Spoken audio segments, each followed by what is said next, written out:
Hello and welcome back to the Ash Gracie Powered by podcast. Riverside So today I have my lovely friend Noelle here with me. Hello. And we're going to talk all things creating. So I guess let's start with when you just kind of hear creating and creativity.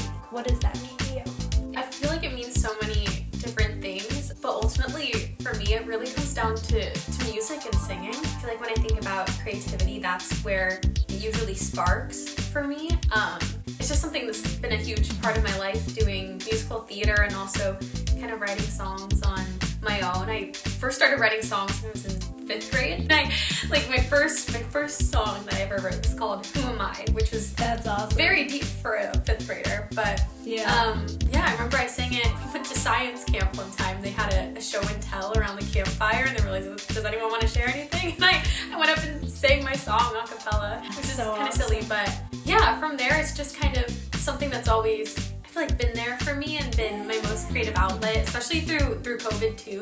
At night I just go and play on my keyboard and in our little game room and just kind of, I feel like it was like a healthy outlet and just something that really gets me going. No, that's so fun. I think the first song I ever wrote, I don't know why. I think it was a rap song called Hunt Me, and I don't remember why I wrote it. But it must have been like 10 or 11 at the time, and I was just like, I want to write stuff. Honestly, sounds like a banger. Probably, I don't know. Well, I have to find it. It's somewhere. And then I just kind of kept going with writing. I tended to use writing as a way to kind of process my feelings. I didn't like journaling. I didn't like writing in kind of like the long form sense, but for some reason music always came more naturally to me. And so there were a lot of nights that I remember just like sitting in my bathroom in the evening, like everyone would be asleep and I would just like write. I just write music. I just like sing stuff and record voice memos and be like, never had any sort of intention to share any of it, and then it just kind of became a thing. But I've done a lot of dance and music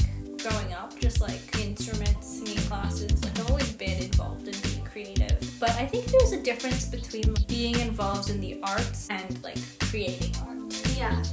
And like, I don't know, I feel like there's like a difference in terms of what that means, what that like transforms to be. Because I feel like when you're creating like your own art, it's like you're telling your stories, but also it's like a way to kind of let other people see into your world, but it's a way to also process things once you like sing through them. Yeah. I don't know, it's so interesting, but like I feel like a lot of the time people get so caught up in like the real world and what everyone like supposedly has to do and just stops like creating. Yeah.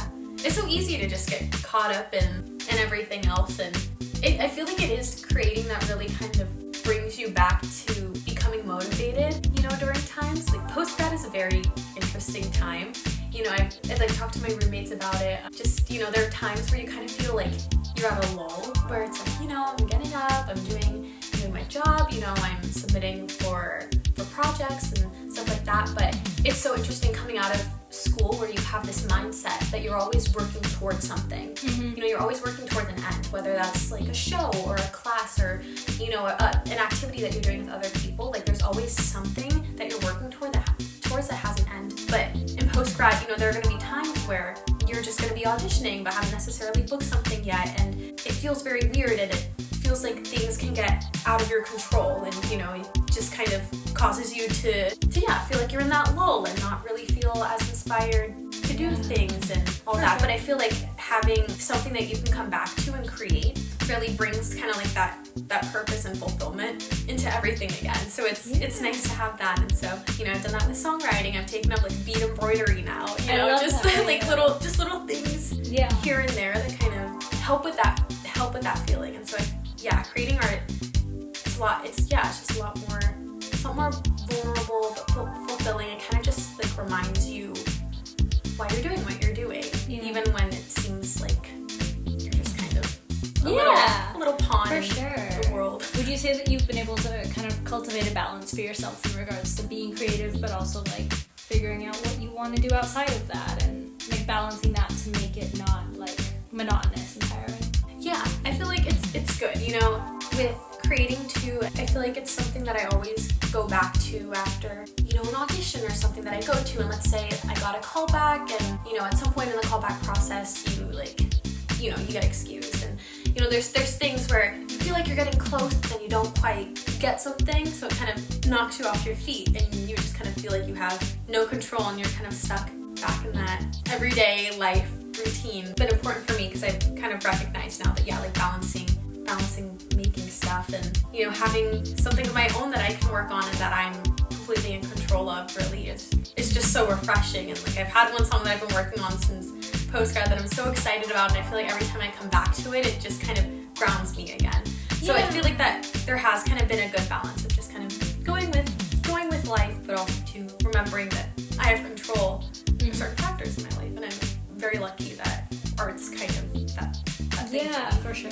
I think as artists, so I think the also interesting thing is the idea of the difference between doing something because you enjoy it and doing something because you want to make it your career and be successful at it.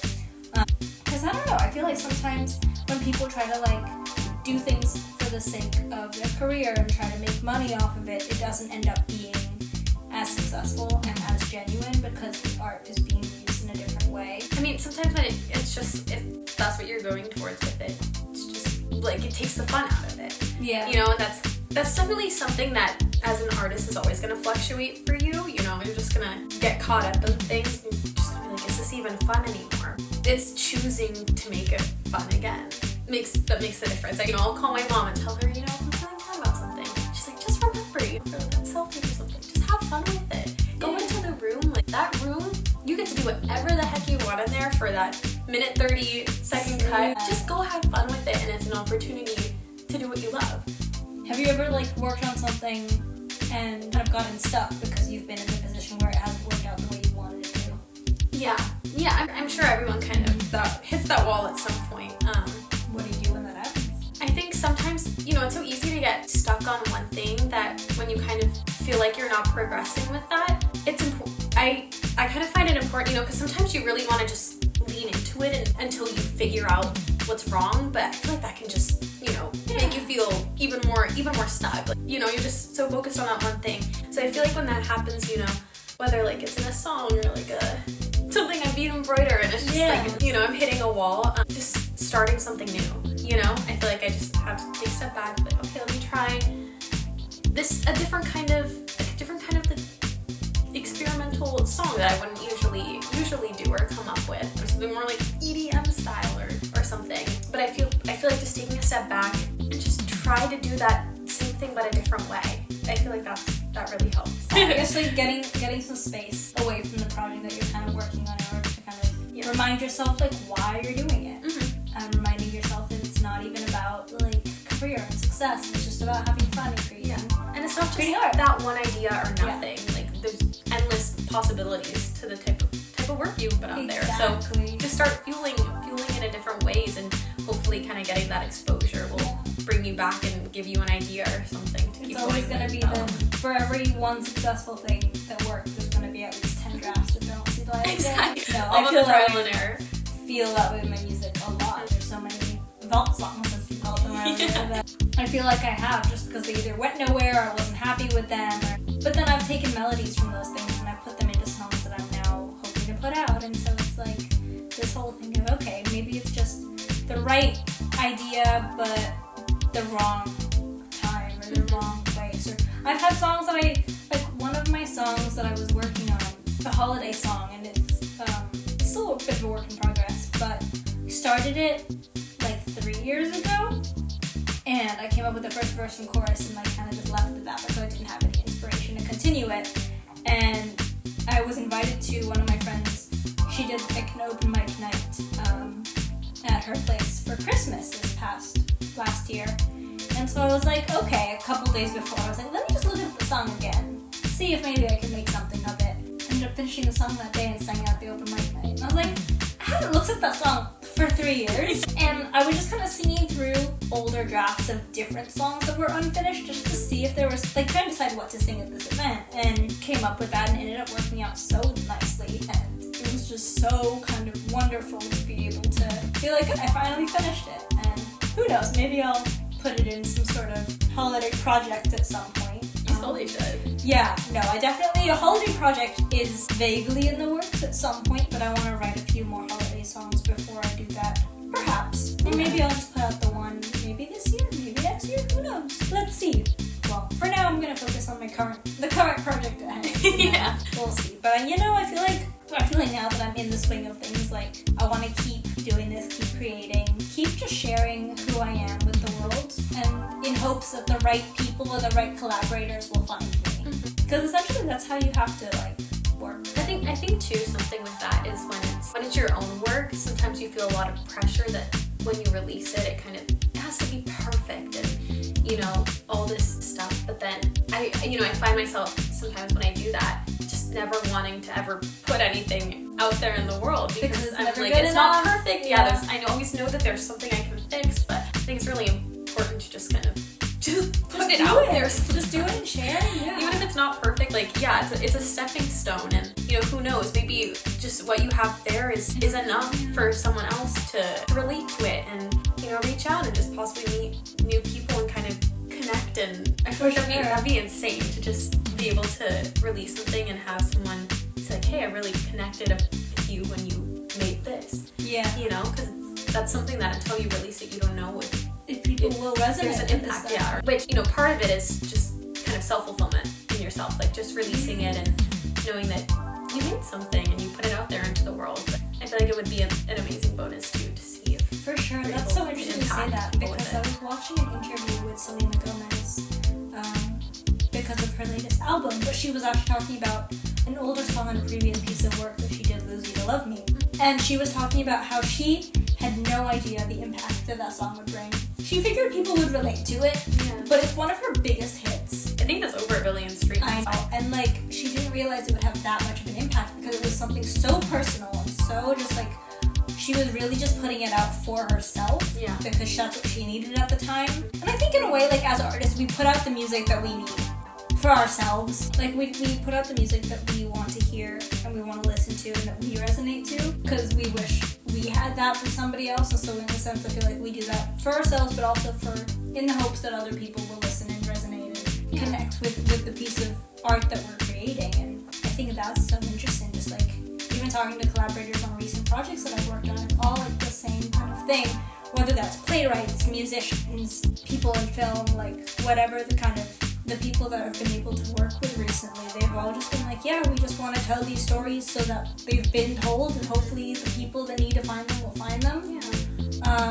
Because I tend to like, even just the amount of like songs from smaller artists or like more like unknown songs from big artists that I've been able to find and resonate to, like, it's just like so powerful because it's like, yeah, maybe that's not the hit that everyone's going for, but it's really something that resonates with me and it's been helping me, and like that's literally how I feel about like Kelsey Ballerini's music. That's why I wanted to go to the concert, because so much of her music has helped me through so many difficult times. And so it's like to be able to be that for somebody hopefully in the future, even if it doesn't end up taking off and becoming a big whole thing and turning into my entire career, like that would be so awesome and so just cool, even to like just to put yourself out there. But it's so scary. Yeah, it is. Even just for a friend, like I remember there was one time I was sharing a song with you that I wrote years ago about the situation, and when I was done, you were kind of like, you were tears in your eyes. I was like, oh my god, you know, like it's something that, like even if it's just like a friend. That exactly, because you also never know what people around you are going through, and so it's really just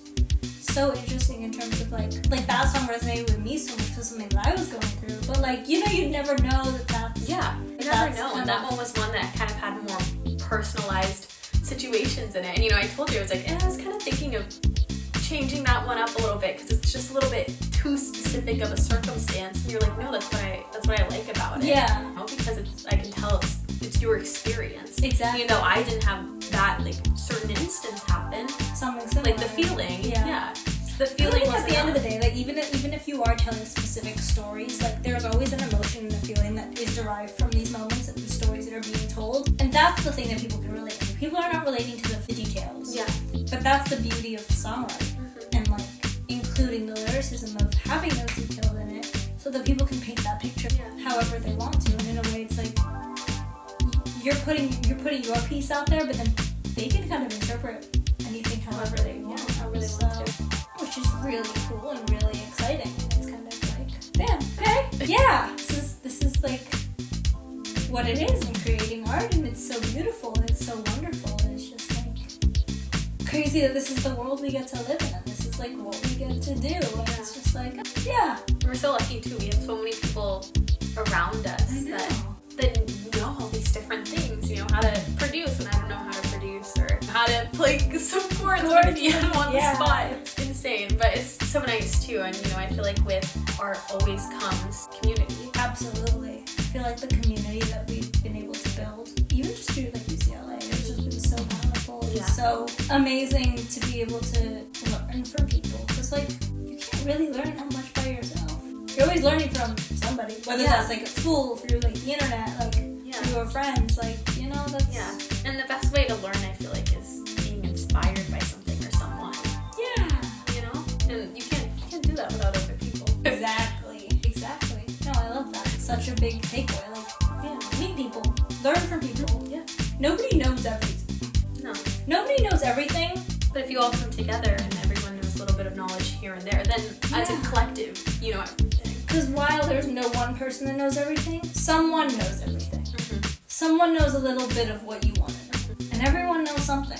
So I think that's like really special to be able to just be like, yeah, everyone knows something. So learn. Use the skills that people have. And, you know, make connections and build and make art. Yeah. Yeah. Any final takeaways? Just, the importance of art, not only being in it, but also making your own, I think is really important. And also too, just, learning. Yeah. Put yourself out there. Well. Meet people. Learn from others. Be open-minded. Be okay to make mistakes. Have 10 drafts before you make the final one. And don't stop creating. Exactly. That's essentially what we have to say today. Yeah. So on that note, thank you everyone for listening and tuning in. And as always, don't forget, you are amazing, you are loved, and I thank you for being here.